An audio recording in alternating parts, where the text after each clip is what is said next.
Hello, my name is Mrs. Schuver, and welcome to our unorthodox open house. So I'd like to share. I was thinking about things that might be most helpful to parents. I'd like to share what I see from my end, and you also can see what your child or your student sees from their end. So let me share my screen so we can see. All right, so we're going to start with Google Classroom. And when we open Google Classroom, first of all, your child will see a tile or a band on their iPad, and it's going to have their cohort number, and in this case, it's math class. These will be down at the bottom of the screen.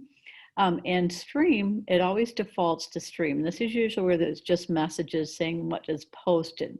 Where the most important part is the classwork.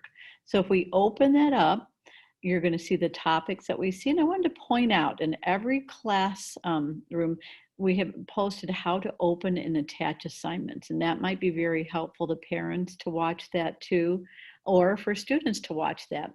We're currently working on our next unit, simplifying expressions, and we worked for quite a bit in integers, learning how to add, subtract, multiply, and divide, and apply that.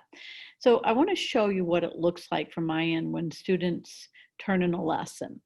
First of all, when I post a lesson, there's a daily agenda talking about the objectives, telling them where they can find this packet in their or where they can find this page in their paper packet if they have one, and just general directions. Then the actual lesson also has directions. It has a video tutorial attached and any papers that they might have. That way they can complete an online copy or the paper copy. So this is what I see. I see that 5 students were assigned, meaning they haven't finished it. 8 have been returned, meaning they've already turned it in. I've returned it to them. And 1 is turned in. And this is where the little glitch is. Students have figured out they can turn in an assignment by pressing turn in. And what I see from my end is an empty paper.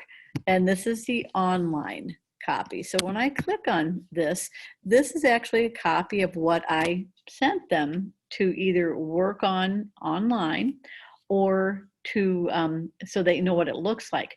They have 2 ways to do this. They can complete the paper copy, take a picture and attach it, or they can complete the online copy. I think it's more cumbersome on the iPad to complete the online copy, but some students are very handy with that. They don't mind. So it's whichever your student prefers. However, turned in is not really turned in if they haven't completed the assignment. So that's why it's going to look like from your end, and your student and a child might say, but I turned it in. However, if there's not any evidence that anything has been completed or finished, then it's not really turned in. So I thought that might be helpful for parents to see that. Next, I wanted to let you know that I started moving lessons to something, website called Edpuzzle. And Edpuzzle is, I can still create video tutorials, but it's just posted on a different website called Edpuzzle, but your child still gets to it the very same way they have all the Google Classroom lessons. They just, when they open it, this will take them to the Edpuzzle website. And the reason I like it so much is I'm able to embed questions so I can understand whether they understand what we've been learning, or I can assess whether they understand what we've been learning. For instance, I can ask them what would happen if we combine, or what would be the result if we combine 3x and 9x.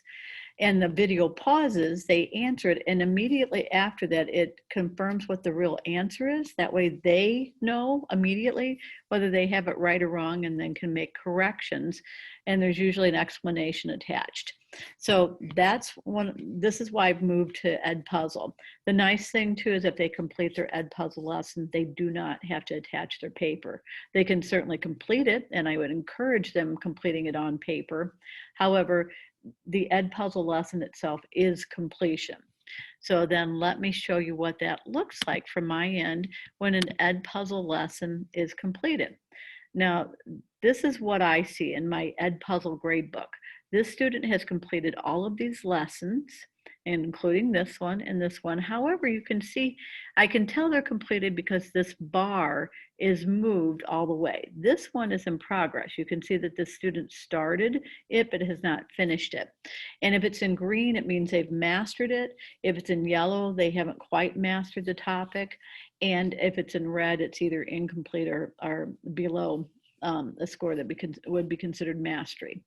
It also tells me how much total time they spent, and this total score is just on Edpuzzle. It's not their score in the grade book or for Google Classroom.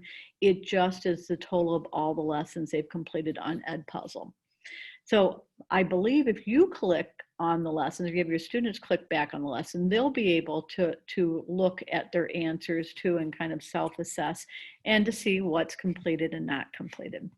So I hope this was helpful for you. I look forward to meeting you in person someday. And thank you for joining our open house session.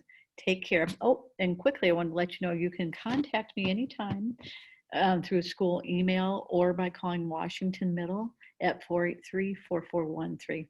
Thanks again. Take care.